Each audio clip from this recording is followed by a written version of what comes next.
Hello students, today we will see our next topic. It comes under statistics and the topic is correlation and regression. So let us start with the topic correlation. Before we study correlation, I would like to discuss the concept of bivariate data. क्या नाम बताया?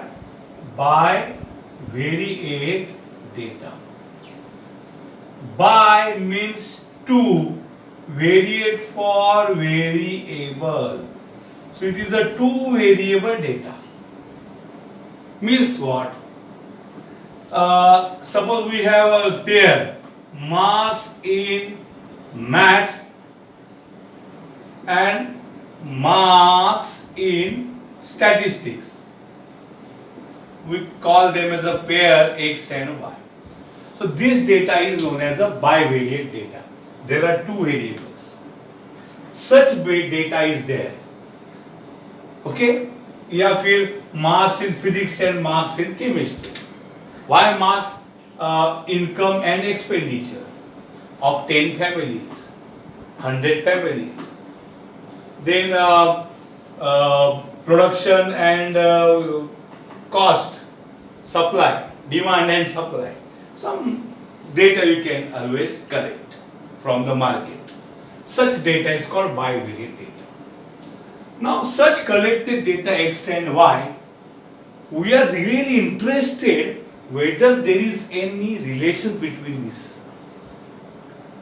Like in our simple maths, this is the statistics. Y equal to 2x plus 3. There is a clear-cut relation between Y and X. So that when X equal to 1, Y is 2 into 1 plus 3, that is 5. Clear-cut relation. It is a functional relationship. Functional relation. Formula, direct, maths का. But in case of marks in maths and stats, there is no such relation. नहीं किसी भी बच्चे का maths का mark मुझे पता है तो उसका स्टैट्स का मार्क भी मैं बोल सकता हूँ एग्जैक्टली ऐसा नहीं होता. हम लोग को मार्केट से आगे मैं बोलूंगा ऐसा हो भी सकता है, लेकिन अभी हमारे लिए ये दो वेरिएबल है. तो वी वांट टू स्टडी कि ये दो वेरिएबल में रिलेशन है कि नहीं है. एग्जैक्ट फंक्शनल रिलेशन नहीं मिलेगा, लेकिन कुछ तो गड़बड़ है दया, कुछ तो नाता है दया एक्स और वाई में. वो हम फाइंड करना चाहते हैं कि पहला कि भैया नाता है क्या नहीं है उसमें, और अगर नाता है तो क्या है, क्या हम इसको ऐसा फाइंड कर सकते हैं नाता मैथमेटिकल फॉर्मूला. तो एक्स और वाई में रिलेशन है कि नहीं ये डिसाइड करेगा correlation. Correlation will decide whether x and y are closely related or not. If they are not related, then why to find the relation between them? मत्थी पच्ची क्यों करने का मत्था फोड़ भेजा फ्राई. अगर दोनों में रिलेशन है तो फिर फाइंड करो. वो रिलेशन फाइंड करने को हम बोलते हैं रिग्रेशन. क्या बोलते हैं बच्चों? रिग्रेशन. तो दो कंसेप्ट है. कोरिलेशन बताता है एक्स एंड वाई कितने घट्ट है, कितना अच्छा घट्ट नाता है दोनों में, टाइट नाता अच्छा है क्या नहीं है?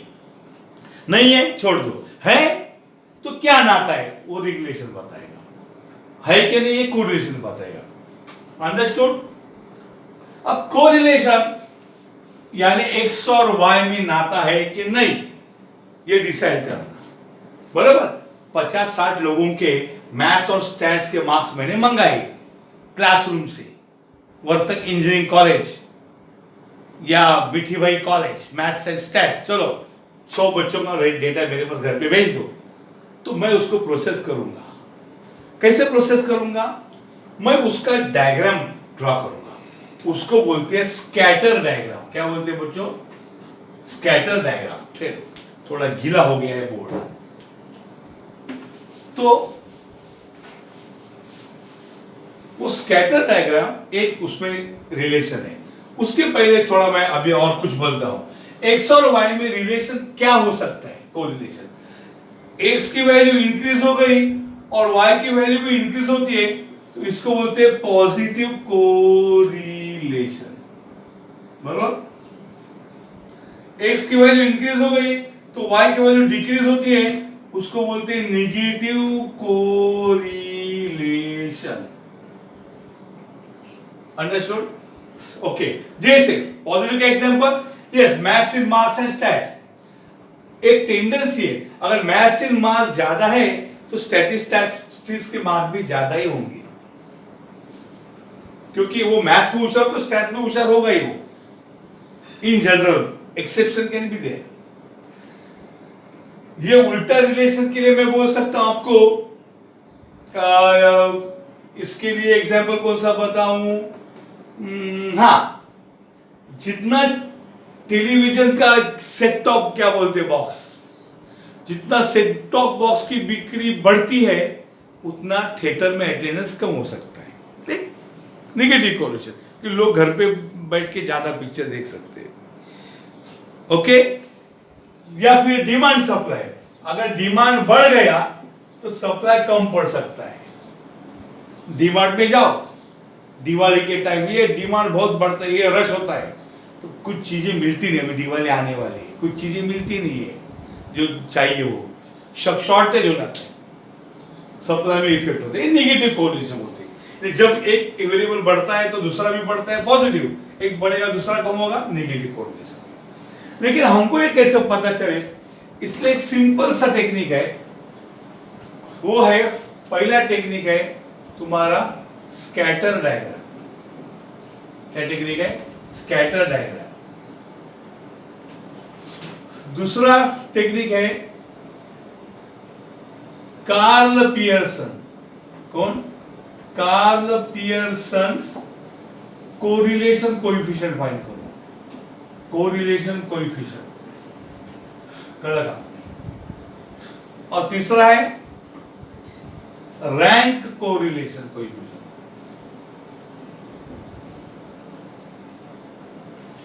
यानी एक रैंक कोरिलेशन है, एक सादा कोरिलेशन है, उसको प्रोडक्ट मूवमेंट भी बोलते हैं, कोरिलेशन कोएफिशिएंट को इसको प्रोडक्ट मूवमेंट।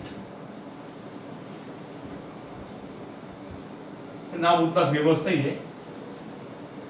तो ऐसे 3 टेक्निक है, उसमें से these are very reliable technique. ये ऐसा ही एक अंडरस्टैंडिंग के लिए है, मैं वो बताता हूं क्या है वो। स्कैटर डायग्राम क्या है? Scatter diagram, as the name suggest, scatter यानी कुछ हाथ में ऐसे चीजें लेके गोटियां वगैरह है और फेंक दिया तो वो स्कैटर हो जाता है। ये शुगर आप भर के दिवाली में लाया, गिर गया, स्कैटर हो जाएगा, वो स्कैटर डायग्राम। उसमें हम क्या करते हैं, एक्स एक्सिस पे एक वेरिएबल यानी मार्क्स इन मैथ्स बोलो, और वाई एक्सिस में मार्क्स इन स्टैट्स,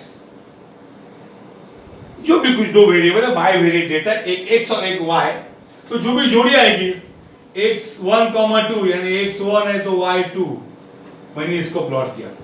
बाद में 3, 5 है यानी x1 है, 2 है, 3, x3 है तो y5 है। ये कौन 2 है, ये 4 है, 5 इधर उधर, इस प्रकार से कर लगे नहीं। x2 है तो y3 है, x2 है तो y3 है। ऐसे ही मैं पॉइंट्स डायग्राम ड्रॉ करूंगा, इसको बोलते हैं स्कैटर डायग्राम। क्या बोलते हैं? स्कैटर। एक्स और वाई को मैं प्लॉट करूंगा। इससे मुझे क्या पता चलेगा मैं बताता हूं। इसमें पहली केस है परफेक्ट पॉजिटिव कोरिलेशन। बच्चे एग्जाम में ये पूछते नहीं है, फिर भी मैं बताना चाहता हूं मैं आपको। परफेक्ट पॉजिटिव कोरिलेशन का मतलब है, देखिए ऐसा डायग्राम होगा एक्स और वाई का, ये देखो ऐसा ग्राफ होगा मस्त, ये पॉइंट्स एक ही लाइन पे होगी, परफेक्ट पॉजिटिव कोरिलेशन। अब ये कार्ल पियर्सन है ना, या दूसरा ये तुम्हारा रैंक कोरिलेशन, ये किसके लिए है ना, ये एक्स और वाई में कितना नाता अच्छा है, रिलेशन वो बताता है। उसके लिए जैसे हम वजन के लिए केजी यूज करते हैं ना, परिमाण, वैसे एक्स और वाई में कितना अच्छा घटता नाता है, इसके लिए दोनों ने कोरिलेशन कोएफिशिएंट को जन्म दिया है। एक है कार्ल पियर्सन, उसको स्मॉल आर बोलते हैं, दूसरा रैंक कोरिलेशन, उसको कैपिटल आर। वक्त आने पर ये बताने वाला हूं मैं, सिंपल है। अब मैं आपको क्विकली बता रहा हूं क्योंकि मैं पीछे नहीं आने वाला इसलिए कि परफेक्ट कोरिलेशन है तो R की वैल्यू 1 होती है। R की वैल्यू 1 है तो ये देखो परफेक्ट पॉजिटिव कोरिलेशन, सब x और y के point are on the same line. दूसरा होता है परफेक्ट निगेटिव कोरिलेशन। कौन है बच्चों? Perfect negative correlation. तो इसका डायग्राम कैसे आएगा पता है क्या आपको?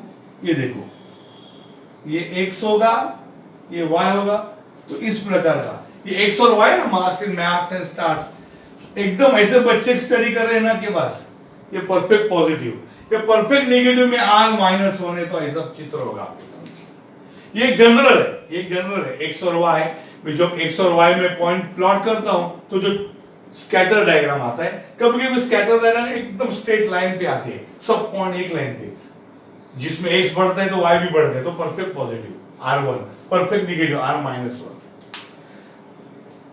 उसके मतलब जिंदगी में परफेक्ट कुछ नहीं होता, परफेक्ट थोड़ी मिलेगा आपको मिलेगा वो पॉजिटिव या नेगेटिव कोरिलेशन, इसलिए this is a part of scatter diagram only. ये दूसरा है। तीसरा है पॉजिटिव कोरिलेशन,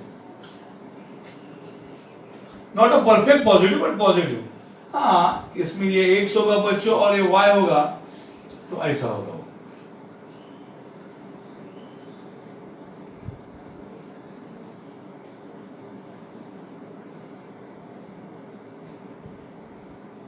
इस प्रकार से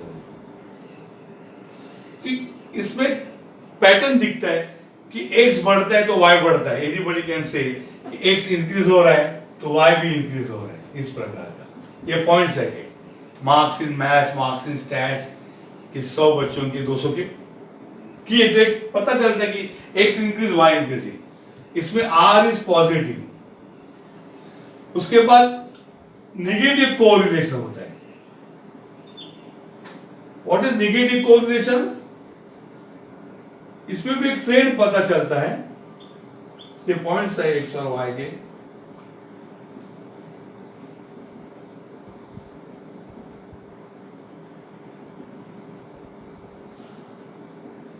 इससे क्या पता चलता है? when x increases y decreases, this is called as a negative correlation. Understood?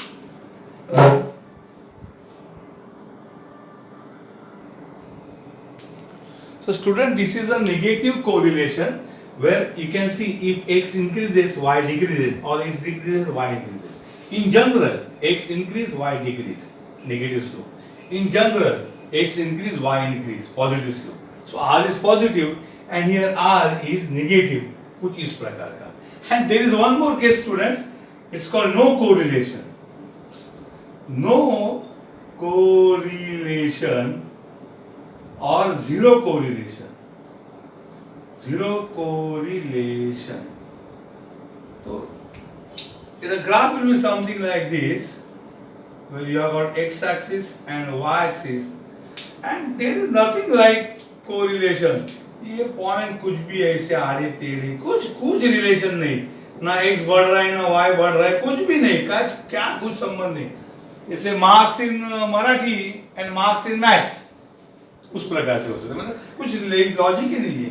जिसका हैंडलिंग अच्छा है, जिसको मराठी अच्छा आता है, उसको मैथ्स ठीक आता है, ऐसा भी नहीं आता भी, ऐसा भी नहीं। No relation, R is zero ही है। आर नाम का जो हम बाद में फाइंड करने वाले कार्ल पियर्सन कोएफिशिएंट, वो जीरो है। यहाँ पे एक्स और वाई में कुछ नाता ही नहीं है।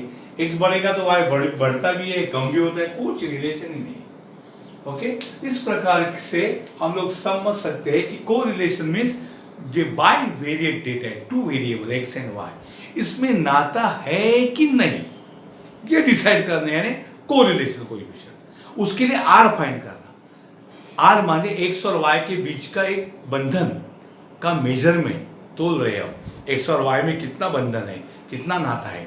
अगर ये आर की वैल्यू 1 के आसपास है या -1 के आसपास है, अगर +1 है तो परफेक्ट पॉजिटिव कोरिलेशन, अगर 0.9, 0.99, 0.98, 0.89 है तो अच्छा कोरिलेशन, अगर R 0.5, 0.3 है तो बकवास कोरिलेशन, 0.7, 0.8 है तो ठीक correlation.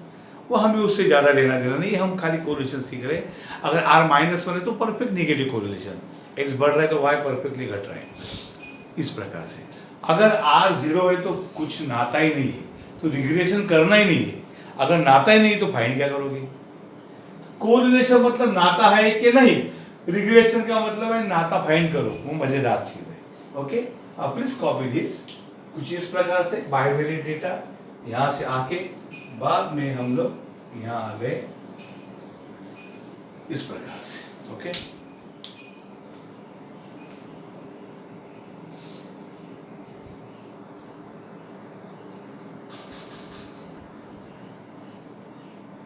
now students, let us see how to find Carl Pearson's correlation coefficient.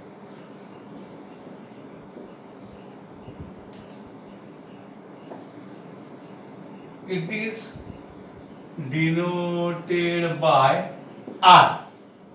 तो R एक्स वाई का मतलब है Karl Pearson's correlation coefficient between x and y in summation x y. देखो मेरा फॉर्मूला है, बहुत बढ़िया है।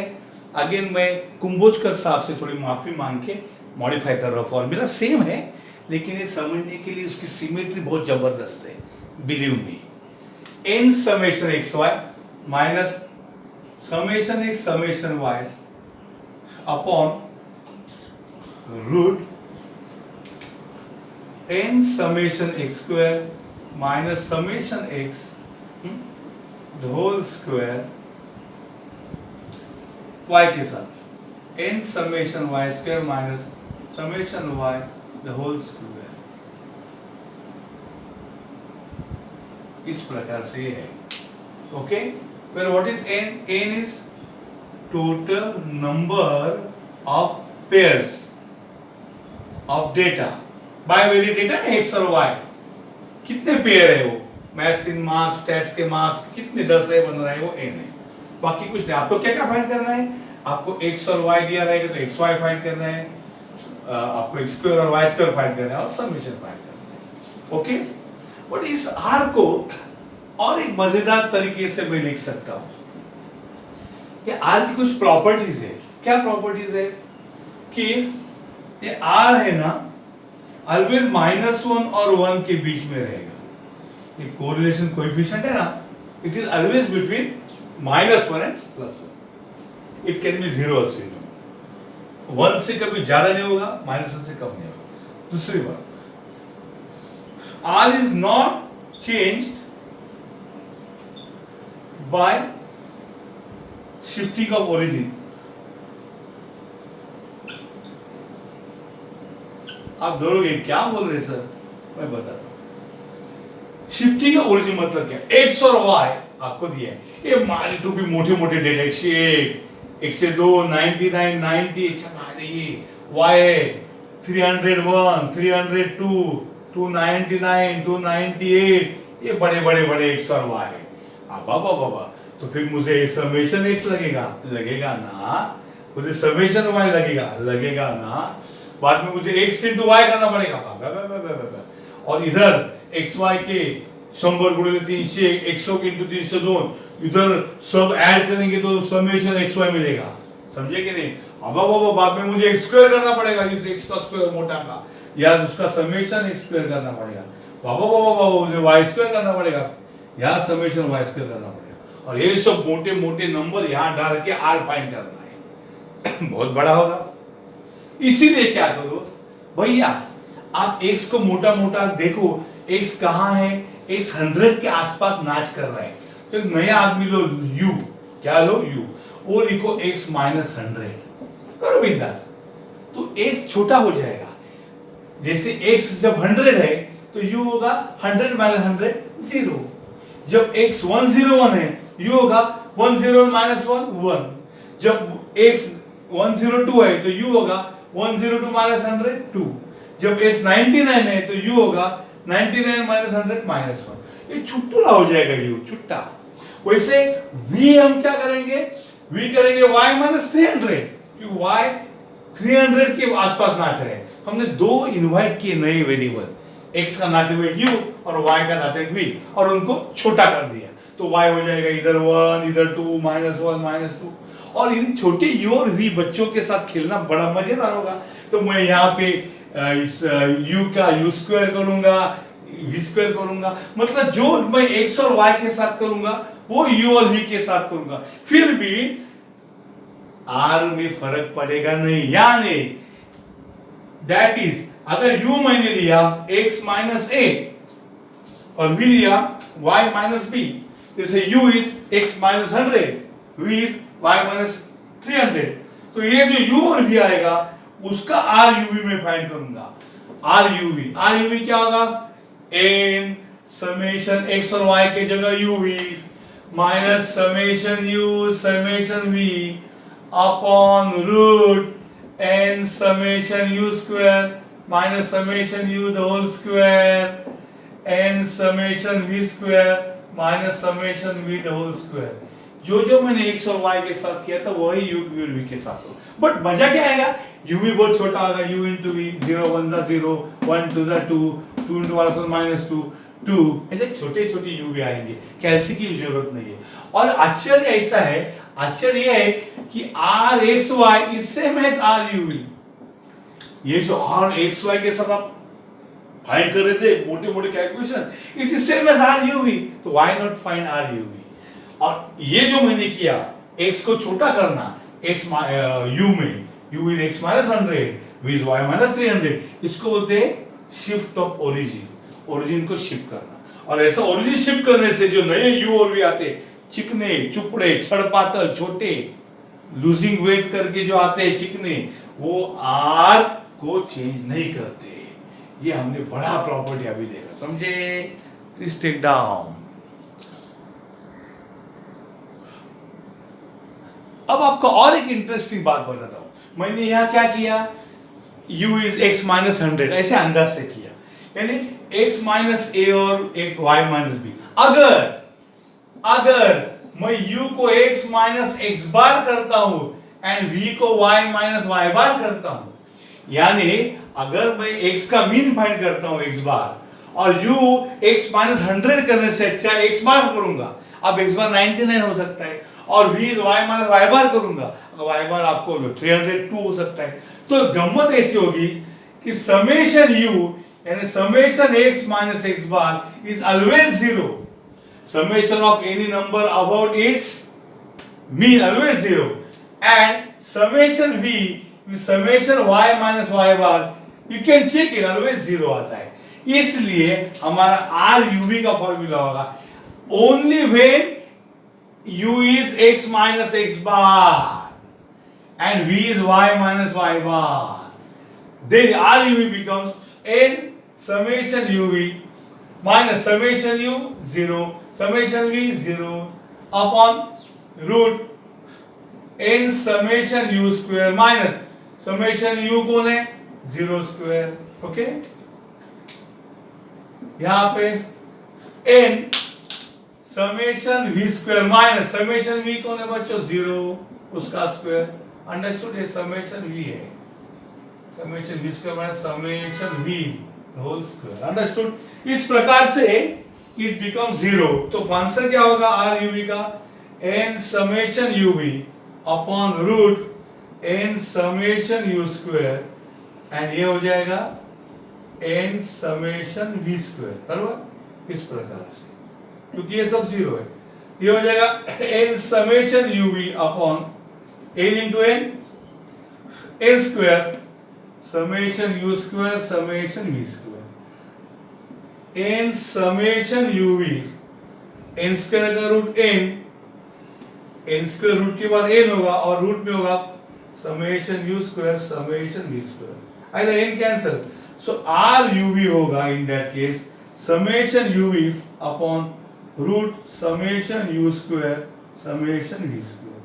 पर यहाँ पे u और v स्पेशल है, यानी r u v यानी r x y का एक नया फॉर्मूला मिल जाएगा, समेशन u यानी x minus x bar y minus y bar upon root summation x minus x bar square into summation y minus y bar square. Understood? ये आपको एक नया फॉर्मूला मिल जाएगा आर एक्स वाई का। अगर आपके पास एक्स माइनस एक्स बार और वाई माइनस वाई बार अवेलेबल है तो एक जबरदस्त फॉर्मूला है। समझ में आएगा सबको? ये रूट बराबर से लिखो यहाँ पे, root summation y minus y bar square. Okay, ये एक जबरदस्त आर एक्स वाई का फॉर्मूला के सामने है, प्लीज टेक डाउन। ये याद रखो, बीच का काम भूल जाएगा भी चलेगा। So look here, this is the main formula of R. You have to remember. अगर आप इतना याद रखो तो भी चलेगा। फर्स्ट फॉर्मूला, इसमें बहुत नाटक है बाबा। Summation x y, summation x, summation y, summation x square, summation y square. अगर एक्स और वाई बड़े मोटे हैं तो आप क्या करो, एक्स माइनस एक्स बार और वाई माइनस वाई बार फाइंड करके ये फॉर्मूला यूज करो। फिर कभी कभी क्या एक्स बार वाई बार फ्रैक्शन होती है, 100.1, 300.3। भीक नको पण कुत्रा आवर, अशी म्हण आहे। क्या म्हण आहे? अरे बाबा भीख मत दे दो पर अपने कुत्ते को संभालो, वो मेरे को मार डालेगा। भीख मत दो लेकिन कुत्रा मत छोड़ो। उसी प्रकार से सारा ये फॉर्मूला गंदा तब होगा जब एक्स बार वाई बार फ्रैक्शन आ जाएंगे, तो हमारा काम आसान होने से बजाय गंदा होगा। इसलिए हम लोग एक्स बार वाई बार के एक्स और वाई की जगह यू भी लाते हैं, और यू होता है x माइनस ए और v होता है y माइनस बी, और एक फॉर्मूला तैयार करते, वो ये फॉर्मूला है आर यू वी वाला। अंडरस्टूड? ए और b need not be fraction, या आप अच्छे नंबर खासे नंबर लो। और ये भी आर का फॉर्मूला है, बेसिक फॉर्मूला है। आप देखो ये है summation x minus x bar into Y minus y बार, सेम है, upon n sigma x sigma y। इधर से मैंने उसको ला रहा है। ये सिग्मा x का मतलब है स्टैंडर्ड, क्या है बच्चों? Standard deviation of x। क्या है? स्टैंडर्ड डेविएशन ऑफ x, उसको बोलते हैं एसडी ऑफ x। उसका फॉर्मूला है root summation x minus x bar square upon n। Okay, उसके बाद सिग्मा y, उसका मतलब है standard deviation of y। Okay, उसको बोलते हैं SD of y, root summation y minus y bar square by n। तो इसी को यहाँ पे लिख के डिवाइड मल्टीप्लाई बाय n करके वो हमने वो फॉर्मूला तैयार किया। अंडरस्टूड?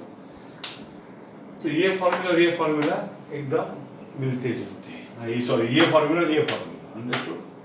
यहाँ पे देखो डिवाइड बाय n किया, मल्टीप्लाई बाय n किया, डिवाइड बाय n किया, मल्टीप्लाई बाय n किया, n स्क्वायर का रूट आया n, और root summation x minus x bar square by n है sigma x, root summation y minus y bar square by n sigma y। Understood? तो इस प्रकार से ये फॉर्मूला बन जाता है आर के ये फॉर्मूले।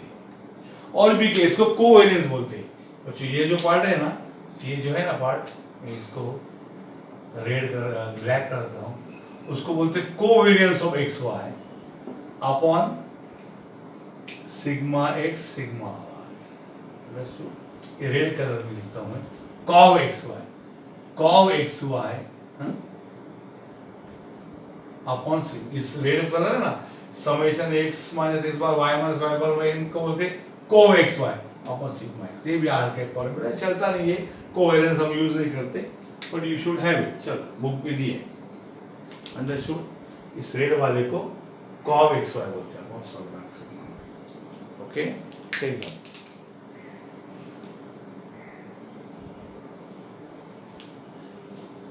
Okay, please copy it properly.